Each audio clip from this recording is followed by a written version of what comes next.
اعوذ باللہ من الشیطان الرجیم بسم اللہ الرحمن الرحیم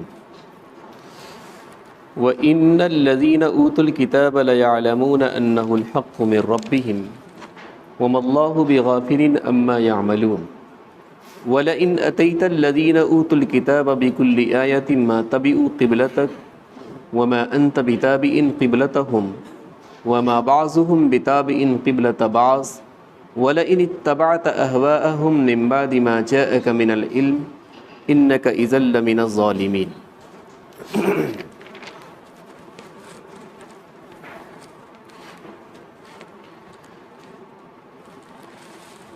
اس امت کا اول قبلہ خانہ کعبہ رہا ہے، پھر 16 یا 17 مہینے کے لیے قبلہ بدل کر اللہ تبارک و تعالی نے بیت المقدس کو کر دیا، پھر اس کے بعد ہمیشہ ہمیش کے لیے رہتی دنیا تک قبلہ خانہ کعبہ ہی رہے گا۔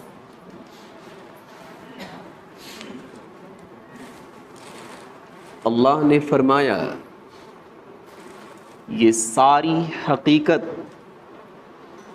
یہودیوں کو بھی معلوم تھی اور نصرانیوں کو بھی معلوم تھی۔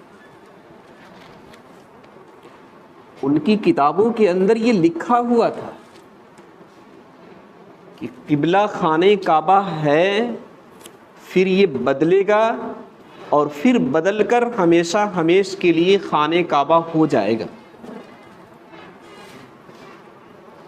لیکن وہ لوگ بتاتے نہیں تھے۔ یہ سارا دیکھ کر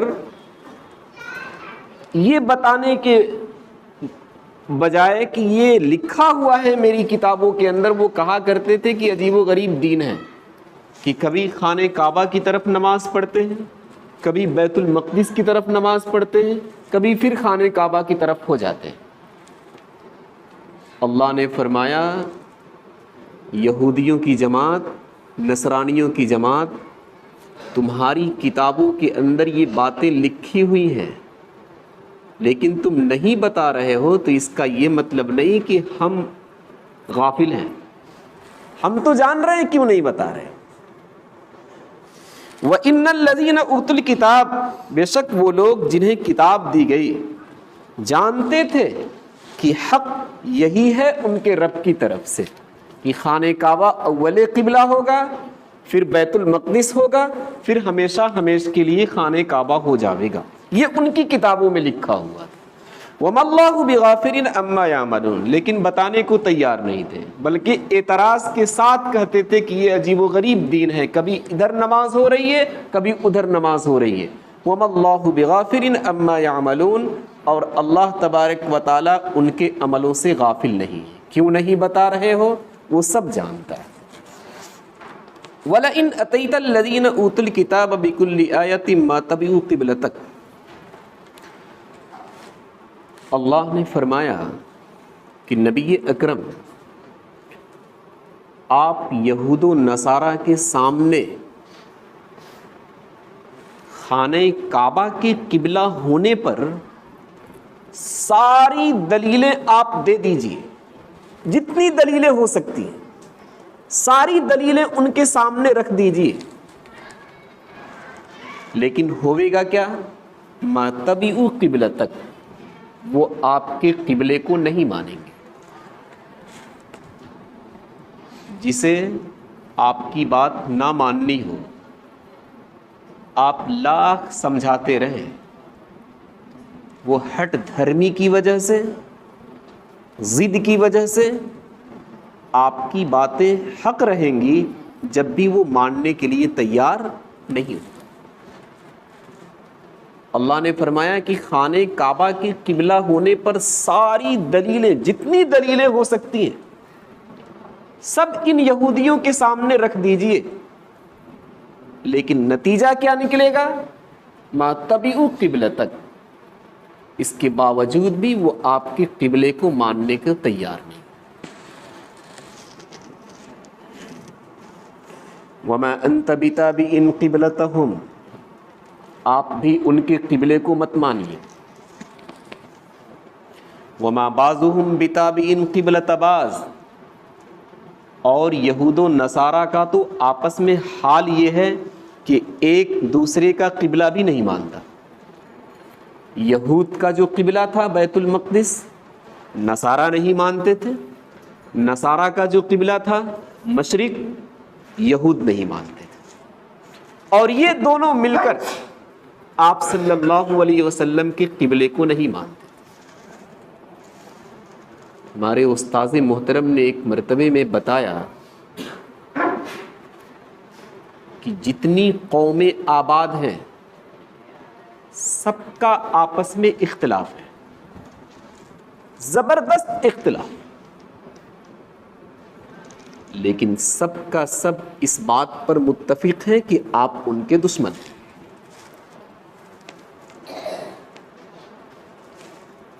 یہود و نصارہ آپس میں مختلف تھے۔ یہود کہتے تھے کہ تم کسی حقیقت پر نہیں ہو نصارہ کو، نصارہ کہتے تھے تم کسی حقیقت پر نہیں ہو۔ یہود کا قبلہ بیت المقدس تھا، نصارہ کا قبلہ مشرق تھا، آپس میں ان کا اختلاف، لیکن ان دونوں کا اتفاق تھا کہ نبی اکرم صلی اللہ علیہ وسلم ہمارے دشمن ہیں۔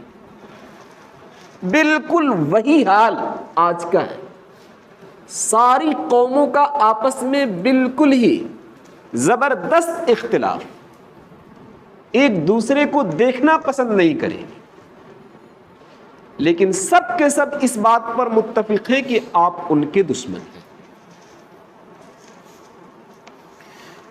وَلَئِنِ اتَّبَعْتَ أَهْوَاءَهُمْ مِنْ بَعْدِ مَا جَاءَكَ مِنَ الْعِلْمِ إِنَّكَ إِذًا لَّمِنَ الظَّالِمِينَ۔ اللہ تعالیٰ نے عجیب و غریب مضمون کو اس آیت کے اندر رکھا ہے۔ اللہ نے فرمایا کہ نبی اکرم آپ میری اتباع نہ کر کے، میرے حکم کو نہ مان کر، اگر غیروں کی خواہش پر اور ان کی تمناؤں کی اگر اتباع کرتے ہیں، اِنَّكَ إِذًا لَّمِنَ الظَّالِمِينَ، تو آپ بھی ظالم ہوں گے۔ آپ صلی اللہ علیہ وسلم سے ایسا ممکن نہیں ہے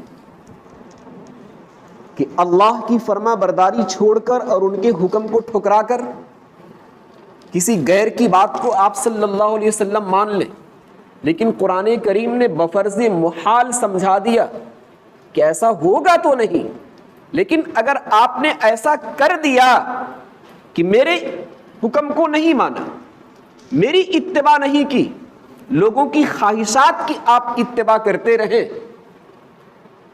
تو آپ بھی بچ نہیں پائیں گے۔ یہ ساری خرابی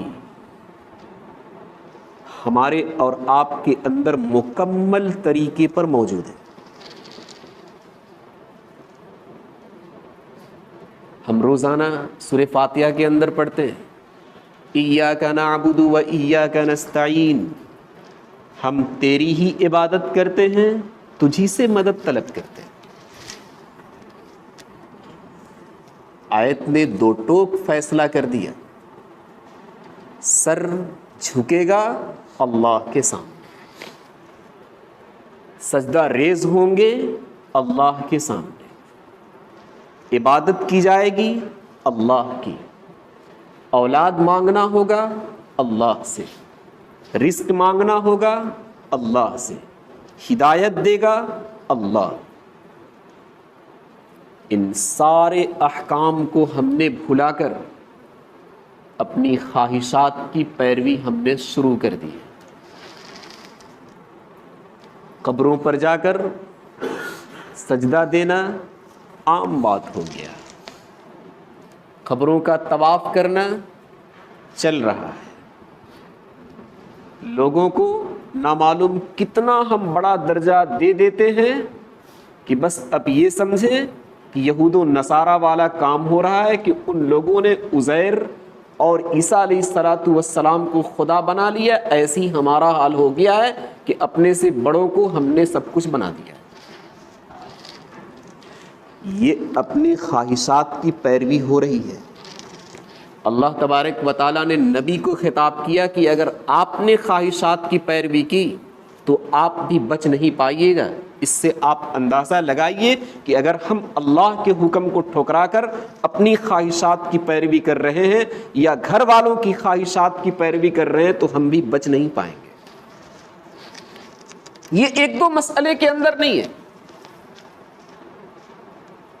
اللہ نے حکم دیا اقیموا الصلاۃ وآتوا الزکاۃ، نماز قائم کرو، زکوٰۃ ادا کرو۔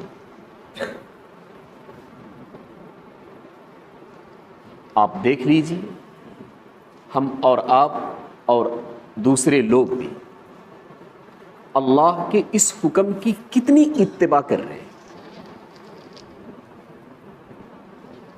اس مسجد کے اندر کتنے لوگ آ پائیں گے؟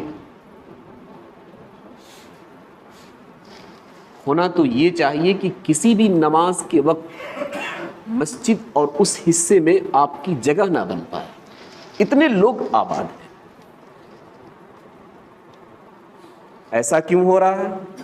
صرف اور صرف اپنی خواہشات کی پیروی چل رہی ہے کہ دل میں آوے گا تو جمعہ اور عیدین اور رمضان پڑھ لیں گے، اور دل میں نہیں آوے گا تو 5 وقتہ نمازوں میں سے کوئی نماز نہیں پڑھیں گے۔ کاغذاتی اعتبار سے تو مسلم ہیں ہی، نبی سے محبت کا دعویٰ کرنے والے قدم قدم پر ملیں گے، قدم قدم پر ملیں گے، ایسی باتیں کریں گے کہ منٹوں میں نبی کے لیے اپنی جان قربان کرنے کے لیے تیار ہیں۔ لیکن جب نبی کا ایک فرمان سنا دیجئے کہ آپ صلی اللہ علیہ وسلم نے فرمایا قرۃ عینی فی الصلاۃ، کہ دیکھو بھائی میری آنکھوں کی ٹھنڈک نماز میں ہے، تم نماز پڑھا کرو، ساری محبت ایک طرف اور نبی کا حکم طاق پر۔ کیوں؟ ہم نے نبی کے حکم کو نہ مان کر اپنی خواہشات کی پیروی کی ہے۔ سب سے پہلے قیامت کے دن 5 وقتہ نماز کا حساب لیا جائے گا۔ ہمارے اور آپ کے دلوں میں جو یہ بات بسی ہوئی ہے کہ رمضان کے مہینے میں چونکہ ثواب 1 کا 27 اور نفل کا فرض ہو جاتا ہے، ہم اس میں نماز ادا کر کے ایک پکے سچے مسلمان بن جائیں گے، یہ آپ بغل میں رکھ دیجئے گا۔ صرف رمضان کا حساب نہیں ہوگا، پوری زندگی کا حساب ہوگا آپ کا۔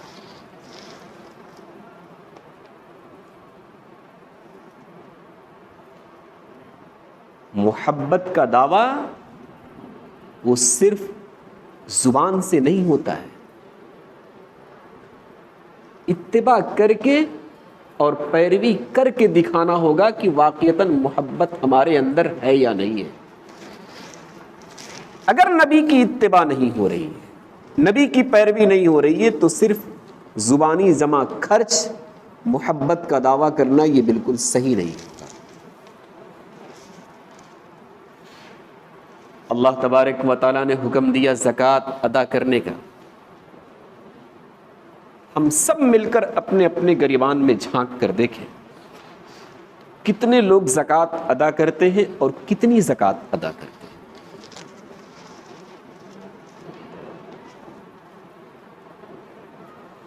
کیوں؟ خواہشات کی پیروی ہو رہی ہے کہ اگر ہم نے 2.5% نکال دیا تو مال گھٹ کر تھوڑا نیچے آ جائے گا۔ عقیدہ ہی غلط بنا ہوا ہے، گھٹے گا نہیں۔ آپ اپنے عقیدے کو ذرا مضبوط کیجیے۔ نبی اکرم صلی اللہ علیہ وسلم نے ایک موقع پر فرمایا کہ ایک شخص جنگل کا سفر کر رہا تھا، آسمان سے آواز آئی کہ اللہ تبارک و تعالیٰ نے بادلوں کو حکم دیا کہ تم جاؤ اور فلاں شخص کے باغیچے میں جا کر برس جاؤ۔ اس شخص نے نام بھی سنا، آسمان کی طرف دیکھا بھی کہ واقعتاً بادل چھٹا اور چھٹنے کے بعد اپنا دھیرے دھیرے چلنا شروع کیا۔ اس نے کہا کہ بادلوں کے پیچھے ہمیں جانا چاہیے کہ یہ بادل کس کے لیے برسے گا اور کہاں برسے گا۔ وہ شخص بادل کے نیچے نیچے چلتا چلا گیا۔ اس نے دیکھا کہ ایک شخص باغیچے میں پانی پہنچانے کے لیے زمین کو ہموار کر رہا ہے کہ تاکہ پانی جب آوے تو زمین میں کہیں پھنسے نہ، سیدھے ہمارے باغیچے میں چلا جائے۔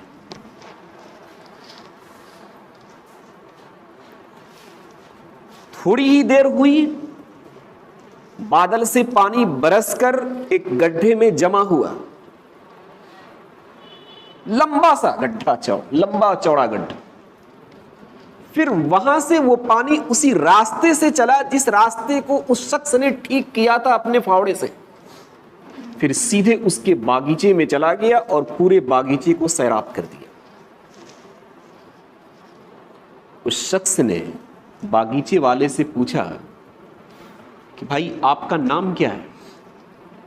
کہا نام سے کیا مطلب؟ کہا کہ نام تو بتائیے، میں نام جاننا چاہتا ہوں۔ اس نے اپنا نام بتایا۔ اسے سمجھ میں آ گیا کہ بادل سے جو آواز ملی تھی اسی شخص کا نام ملا تھا۔ بولا کہ آپ کا عمل کیا ہے؟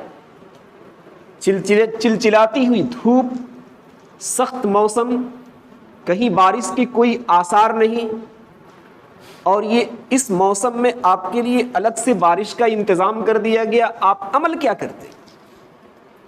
کہا کہ باغیچے کی آمدنی کو 3 حصوں پر تقسیم کرتا ہوں۔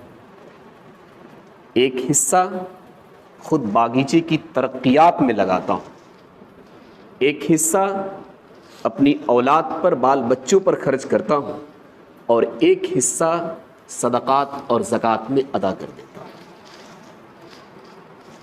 خواہشات کی پیروی ہو رہی ہے کہ دل یہ کہہ رہا ہے کہ مال دو گے اگر دوسروں کو، مدرسے والے اگر لے کر چلے گئے، مسجد والے اگر لے کر چلے گئے، غریب غربا کو اگر ہم نے دے دیا تو وہ تو بن جائے گا، لیکن ہماری مالی حالت رک جائے گی۔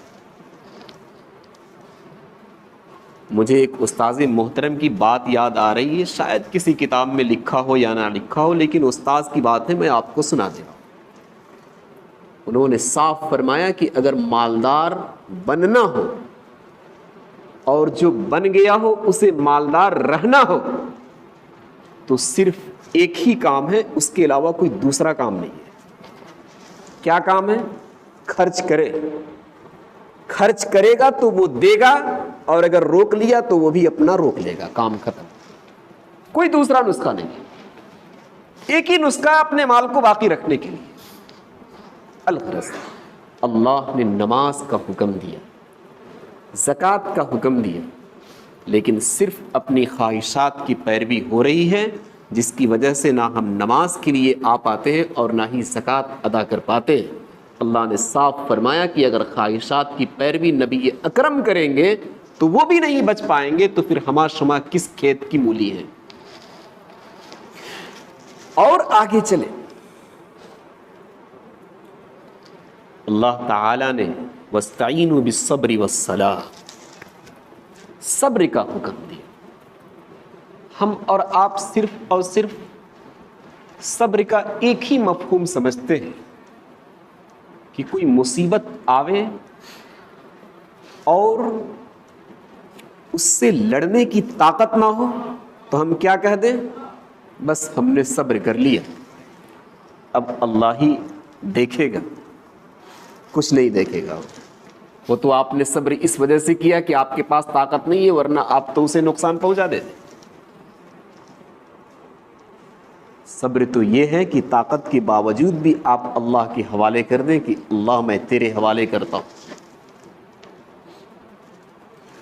اور صبر کے 2 مفہوم اور ہے جسے ہم اور آپ نہیں جانتے۔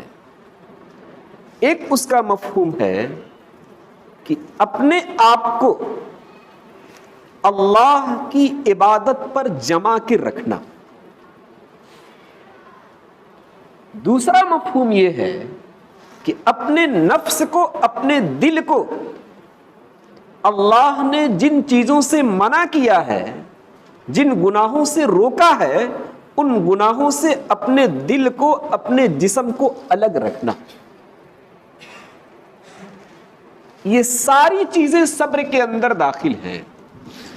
یہ تینوں قسم کا جب صبر آئے گا تب کہا جاوے گا کہ آپ نے صبر کیا، کہ اپنے آپ کو عبادت پر بھی جما کے رکھا ہے اور گناہوں سے بچا کر بھی رکھا ہے، اور جب کبھی اللہ کی طرف سے کوئی آفت، کوئی مصیبت آ جائے تو اس پر بھی آپ نے صبر کیا. تب اللہ تبارک و تعالیٰ اعلان کرے گا انما یوفی الصابرون اجرہم بغیر حساب، کہ ایسے صبر کرنے والوں کو کھڑا کرو اور بغیر حساب و کتاب کی ان کی مغفرت کر دو. عبادت پر جمانا اپنے آپ کو، یہ بھی خواہشات کے حوالے ہم نے کر دیا. شب برات آئے گی، جگ لیں گے، اس کے بعد سال بھر قرآن کھولنے کی کوئی ضرورت نہیں ہے، الماری میں بند کر کے رکھ دیں گے. اب تو عجیب و غریب خبریں آتی ہیں، رکھے رکھے گھروں پر قرآن دیمک کھا جاتے ہیں.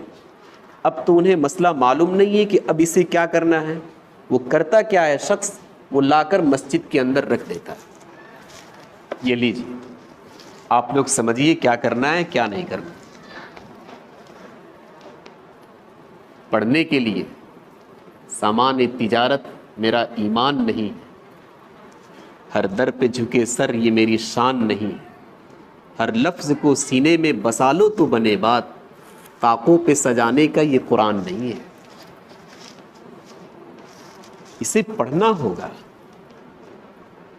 اپنی آنکھوں کا وہاں استعمال کریں، اسے دل سے لگائیں، اللہ کا حکم سمجھیں، اللہ کا فرمان سمجھیں، اللہ کا کلام سمجھیں کہ یہ ایک ایسی کتاب ہے کہ جو اللہ نے نبی کے واسطے سے ہم تک پہنچایا ہے. کسی دوسری امت کو کتابیں تو ملی ہیں، لیکن ایسی کتابیں کسی دوسری امت کو نہیں ملی. صرف خواہشات کی پیروی، ایک دن پڑھ لیں گے کام چل جائے. اور بہت زیادہ اگر نیک لوگ ہیں تو پورے رمضان پڑھ لیں گے، پھر فرصت نہیں. ہر روز اپنے آپ کو اس بات کا عادی بنانا ہوگا. ایک صفحہ ہی صحیح ہم اسے کھول کر بیٹھے، سارا کام وقت پر ہو رہا ہے، برش کر رہے ہیں وقت پر، ناشتہ وقت پر، کھانا وقت پر، دوستوں کے ساتھ بیٹھنا وقت پر، ساری ضروریات ہمارے وقت پر پوری ہو جا رہی ہیں. لیکن اتنا سا وقت نہیں مل رہا ہے کہ ہم اپنی زندگی سے صرف 5 منٹ نکال کر قرآن کے ایک پیج کو دیکھ لیں، ایک صفحے کو دیکھ لیں. میں نہیں کہتا کہ آپ ایک پارہ پڑھیں، آپ آدھا پڑھا پڑھیں، ہو سکتا ہے کہ آپ اکتا جائیں گے، آپ کی ضروریات آپ کو مجبور کر دیں گے قرآن بند کرنے پر. بالکل صحیح ہے، آپ ایک پیج تو پڑھیں، ایک صفحہ تو پڑھیں، لیکن روز آنے کا اپنے آپ کو عادی بنائیں. اللہ تعالیٰ نے حکم دیا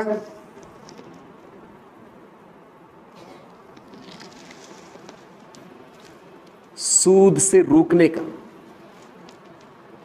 الذين يأكلون الربا لا يقومون إلا كما يقوم الذي يتخبطه الشيطان من المس. سود کھانے والے قیامت کے دن ایسے نظر آئیں گے کہ لگے گا کہ کوئی جنات ان پر سوار ہے.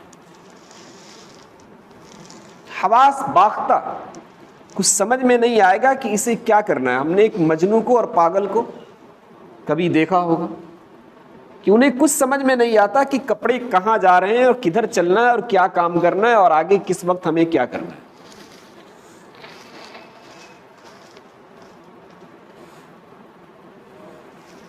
اللہ تبارک و تعالی سود کھانے والے کو ایسا برباد کرے گا اس دنیا کے اندر اور آخرت کے اندر جس کی نظیر اور مثال ملنی مشکل ہو جائے گی. قرآن کریم نے بھی عجیب و غریب سزا دی ہے. ایسا لگے گا کہ پاگل اور مجنون. اللہ کی جتنی سزائیں ہیں گناہوں پر وہ سب گناہوں کی نسبت سے ہے، جیسا گناہ ویسی سزا اللہ تبارک و تعالیٰ نے رکھی۔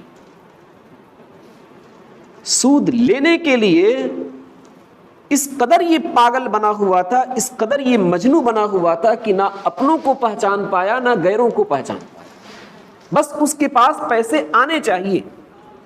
اللہ تبارک و تعالیٰ نے فرمایا کہ سود کے پیچھے تم چل چل کر اپنے کو پاگل بنا رکھا تھا، یہاں پر بھی تمہاری وہی سزا ملے گی۔ اور صرف کھانا ہی سود کے پیسے، وہی سود نہیں ہے۔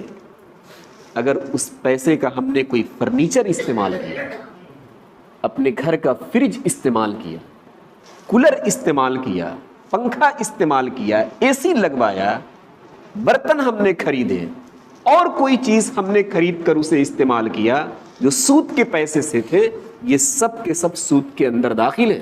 ہم اور آپ یہ نہ سمجھے کہ صرف سود کھانے سے اللہ تبارک و تعالیٰ نے منع کیا ہے، سود استعمال کرنے سے بھی اللہ تبارک و تعالیٰ نے منع کیا۔ ہو کیا رہا ہے؟ خواہشات کی پیروی چل رہی ہے کہ بیٹھے ہوئے سوئے ہوئے پیسے بن جا رہے ہیں۔ اللہ کے حکم کی اتباع کرنے کی کوئی ضرورت نہیں ہے، اپنی خواہشات کی اتباع کر لیں، ہم دنیاوی زندگی میں کامیاب ہو جائیں۔ اللہ نے فرمایا کہ اگر خواہشات کی اتباع نہ بھی کریں گے تو بھی نہیں بچ پائیں گے، تو پھر ہم اور آپ بھی سوچ لیں کہ کیا ہماری تلافی ہو جاوے گی؟ نہیں ہو پائے گی۔ انما الخمر والمیسر والانصاب والازلام رجس من عمل الشیطان فاجتنبوه لعل۔ شراب سے اللہ تبارک و تعالیٰ نے منع کیا، لیکن شراب کی بڑھوتری اور پینے والوں کی تعداد اتنی کثرت سے ہو رہی ہے کہ اتنی تعداد اب رمضان میں نمازیوں کی نہیں مل پا رہی ہے۔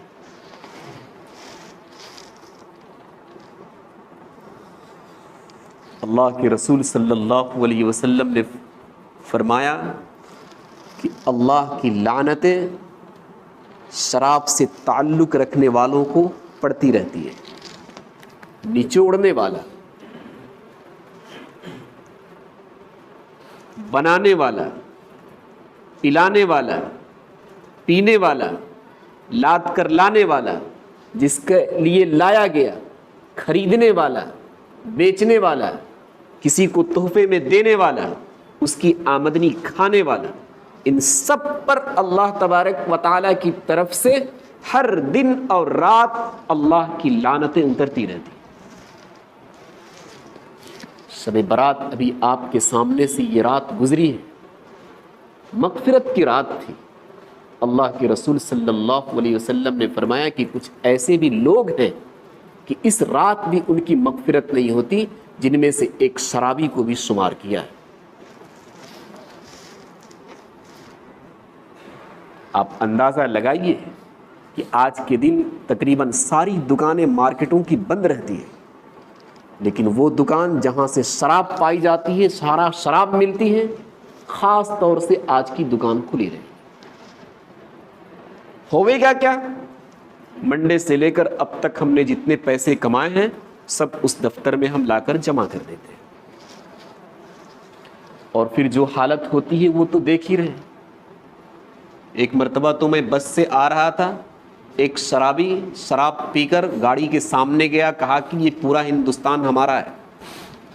میرے بغل میں ایک صاحب بیٹھے ہوئے تھے، انہوں نے کہا کہ ایک بوتل میں پورا ہندوستان نہیں ملے گا، الیکشن لڑنا پڑے گا۔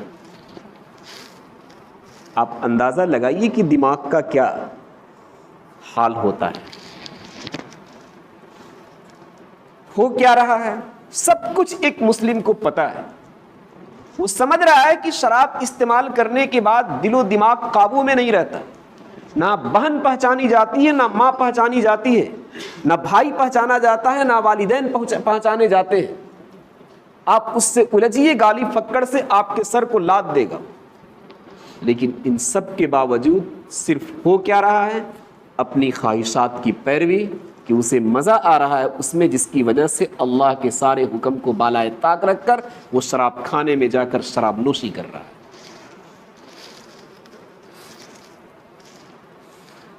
مفتی شفیع صاحب رحمۃ اللہ علیہ نے اپنی کتاب معارف القرآن کے اندر لکھا ہے کہ شراب کا مستقل عادی بننے والا شخص اس کے سینہ چھلنی کی طرح ہو جاتا ہے، سوراخ جسے سل کی بیماری بولتے ہیں۔ یورپ کے اندر جتنے ہاسپٹل اور نرسنگ ہوم چل رہے ہیں، وہاں کے ڈاکٹروں کا بیان ہے کہ اگر شراب پر پابندی لگا دی جائے تو یورپ میں آدھے ہاسپٹلوں کو بند کرنا پڑے گا، ان کی کوئی ضرورت نہیں رہے گی۔ کتنے لوگ مر رہے ہیں صرف اس بیماری کی وجہ سے۔ اور کبھی کبھی تو ایسا ہوتا ہے کہ جسے اس کی لت لگ گئی وہ اپنی نسل کو کھو بیٹھتا ہے، لاکھ وہ کوششیں کرے، لاکھ دوائیں کھا لے، لیکن اللہ تبارک و تعالیٰ اس کے حق میں اولاد کو نہیں لکھتا۔ حکم ایک طرف صرف خواہشات کی پیروی۔ اللہ تبارک و تعالیٰ نے صاف فرمایا وَلَئِنِ اتَّبَعْتَ أَهْوَاءَهُمْ مِنْ بَعْدِ مَا جَاءَكَ مِنَ الْعِلْمِ، علم کے آ جانے کے بعد اگر آپ نے خواہشات کی پیروی کی تو آپ بھی ظالم کہے جاویں گے۔ اب اس سے ہمیں اور آپ کو اندازہ لگانا ہو کہ کہاں کہاں خواہشات ہماری چل رہی ہے اور کہاں اللہ کا حکم چل رہا ہے۔ ہم اگر خواہشات کی پیروی کریں گے تو ہم کو کیا لگتا ہے کہ جب نبی کو نہیں اللہ تبارک و تعالیٰ بخش رہا ہے تو کیا ہمیں اور آپ کو بخش دے گا؟ نہیں۔ ان ساری چیزوں سے توبہ کرنے کی ضرورت ہے۔ سبحان اللہ۔